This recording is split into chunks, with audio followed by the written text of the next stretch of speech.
अब आगे की बात मैं कहना चाहूंगा, इसमें बड़ी अद्भुत बात कही है। आप जो पूजा करते हैं बिना प्राणायाम के शुद्धि नहीं मिलती। पूजा करने से पहले प्राणायाम करें, और मैं कुछ प्राणायाम की बात मैं आपके बीच में रख रहा हूं जिसको सुन करके आपको बड़ा अच्छा लगेगा। घड़ी का तो कांटा भाग ही रहा है, लेकिन एक एक बात हजार बात के बराबर है। प्राणायाम की विधि भी आप सुनेंगे। पहले मैं कह दूं, योग के 8 अंग हैं। ये हमें पूजा के लायक कितना बनाते हैं, कितना हमें शुद्ध और पवित्र बनाते हैं। लिखा है, अष्टांगो वा षडांगो वा सर्वयोग समाजता यमश नियमश शैव स्वस्थ खाद्यम तथासनम। कहा गया है कि योग के 8 अंग, और शिव महापुराण में योग के 6 अंगों का वर्णन किया, लेकिन और जगह सब जगह 8 अंगों का वर्णन किया। यम नियम आसन प्राणायाम प्रत्याहार धारणा ध्यान और समाधि, ये विद्वानों ने योग के 8 अंगों का वर्णन किया। आसन प्राणायाम प्रत्याहार धारणा ध्यान और समाधि, ये संक्षेप में शिव महापुराण में 6 अंगों का वर्णन किया गया है।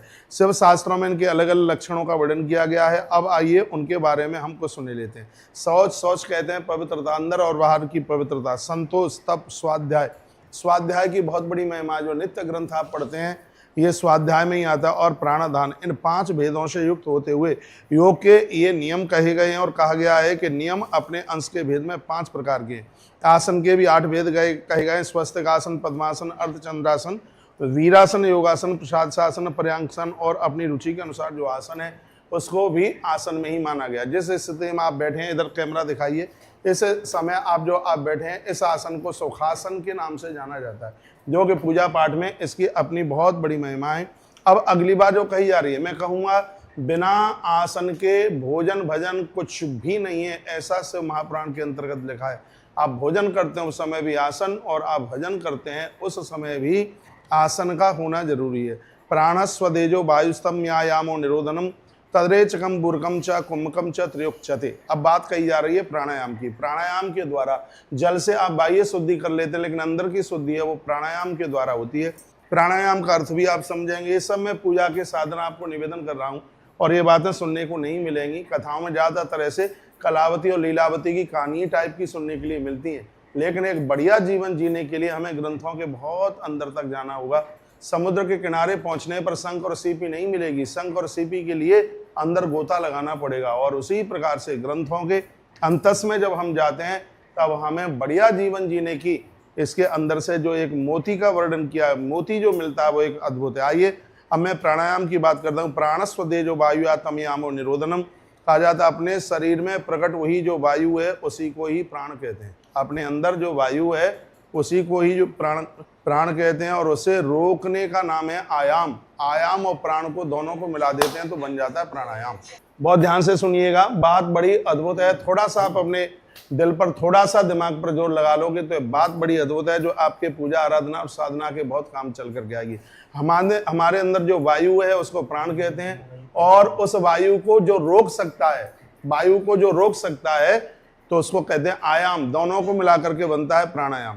उस प्राणायाम के 3 भेद कहे गए, उस प्राणायाम के 3 भेद कहे गए हैं। एक का नाम है रेचक, और एक का नाम है पूरक, और एक का नाम है कुंभक। ये रेचक, पूरक और कुंभक, ये 3 प्रकार के प्राणायाम। नासिका के एक छिद्र को दबाकर बंद करके दूसरे से उदर स्थित वायु को बाहर निकालें, इसको कहा जाता है पहले नंबर का रेचक प्राणायाम है। जैसे हम श्वासों को बिल्कुल बाहर की तरफ निकालते हैं, यह है रेचक।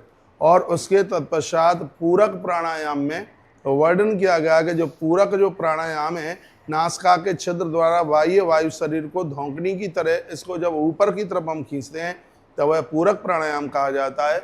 और तत्पश्चात जो अंदर के लिए घुटता है बहुत देर तक, उसको फिर हम कुंभक प्राणायाम के नाम से जानते हैं। एक बड़ी अद्भुत बात कही गई है जिसको सुनकर के बड़ा अच्छा लगेगा प्राणायाम के बारे में, और मैं भी लगभग 31 साल में ये इस तरह का व्याख्यान आपके बीच में कर रहा हूँ, इसको जरूर सुनिएगा।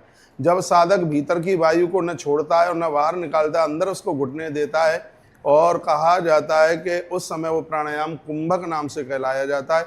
योग के साधक को चाहिए कि यह रेचक आदि तीनों प्राणायामों को बहुत जल्दी भी ना करे और बहुत देरी से भी ना करे, बराबर की स्थिति में करता हुआ तो वो अपने अंदर और बाहर की पवित्रता को प्राप्त कर लेता है। रेच काध्यम त्रिमिदम न द्रुतम न विलंबितम, ना इसमें देरी और न जल्दी। तद्यथा क्रम योगेन तो वैसा योग साधका, योगियों के लिए ये किसी वरदान से कम नहीं है। रेचक आदि में नाड़ी शोधन पूर्वक जो प्राणायाम का अभ्यास किया जाता है उसे स्वेच्छा से उत्क्रमण पर्यंत करते रहना चाहिए। यह बात योग शास्त्रों में बताई गई है। कहा जाता है कि प्राणायाम ईश्वर के साथ में हमारा तारतम्य जोड़ देता है, अंदर की संपूर्ण बीमारियों को, आलस्य को समाप्त कर देता है। 4 भेदों में जो कन्यक या कंष्ट प्राणायाम है, यह प्रथम उद्घात कहा गया। इसमें 12 मात्राएं। अब ये थोड़ी सी बड़ी सी बात है योग की।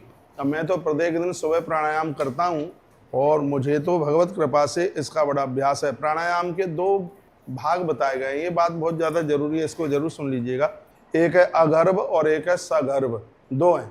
आप ऐसे ही नाक में श्वास खींचें और बाहर निकाल दें तो इसको अगर्भ प्राणायाम कहते हैं।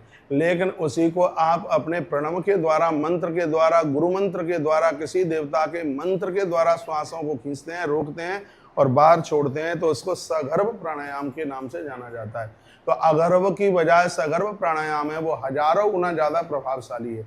इसलिए मैं आज सभी साधकों को कहना चाहूंगा, जब भी आप प्राणायाम करते हैं तो उसमें ओमकार का उच्चारण कीजिए, अपने गुरु मंत्र का उच्चारण कीजिए, अपनी देवी देवताओं के नाम का स्मरण करते हुए उसको आप उच्चारण कीजिए। इसको सगर्भ प्राणायाम के द्वारा जाना जाता है। अगर्भस्य गर्भस्य प्राणायामो दुदास्मृता जपम ध्यानम बिना गर्भम सगर्भत समन्विता। कहा गया प्राणायाम के दोनों भेद बताए गए, अगर्भ और सगर्भ। जप और ध्यान के बिना किया गया प्राणायाम अगर्भ कहलाया जाता है और जबकि जप तथा ध्यान के सहयोग पूर्वक किया जाने वाला प्राणायाम है वो सगर्भ कहलाया जाता है। अर्घव से सगर्भ प्राणायाम लगभग 1000 गुना ज्यादा प्रभावशाली है। इसलिए योगी जन, संत, महापुरुष लोग ज्यादातर से सगर्भ प्राणायाम ही करते हैं। प्राण विजय से ही शरीर की वायुओं पर विजय प्राप्त की जा सकती है। जिसने अपनी इस प्राणों के ऊपर विजय प्राप्त कर ली है, पूरी दुनिया उसके वश में हो जाती है। प्राणायाम 10 प्रकार का है, बताया जाता है 5 प्राण है और 5 उप प्राण है और इनकी गति शरीर में किस तरीके से चलती है इसको आप श्री शिव महापुराण के माध्यम से समझ रहे हैं। और आज का टॉपिक है शिव पूजा। शिव का मतलब है जो कल्याणकारी पूजा है, शिव मतलब कल्याण करने वाला। तो जो पूजा हमारा कल्याण करती है उस पूजा में बैठने से पूर्व, उस पूजा को करने से पहले और हमें प्राणायाम करने की जरूरत होगी। तो प्राणायाम 10 तरह के हैं, 5 हैं प्राणायाम और 5 है उप प्राण, 5 हैं प्राण और 5 है उप प्राण। क्या क्या? नाग कुर्मश्य कुकुलो देवदत्तो धनंजय प्राणम कृतयासा तस्मात् प्राणो विधीयते प्राणस विजयादेव जयंती देहवायव प्राणोपान समानशय दानो व्यान एवच। तो 5 प्राण कौन से हैं? प्राण, अपान, समान, उदान, व्यान, ये 5 प्राण हैं। नाग, कुर्म, कृकल, देवदत्त और धनंजय, ये 5 उप प्राण हैं। अब देखिए 10 प्राण किस तरीके से शरीर में काम करते हैं जिससे हमें शुद्धता और पवित्रता प्राप्त होती है। प्राण प्राण करता है इसलिए उसे प्राण कहते हैं।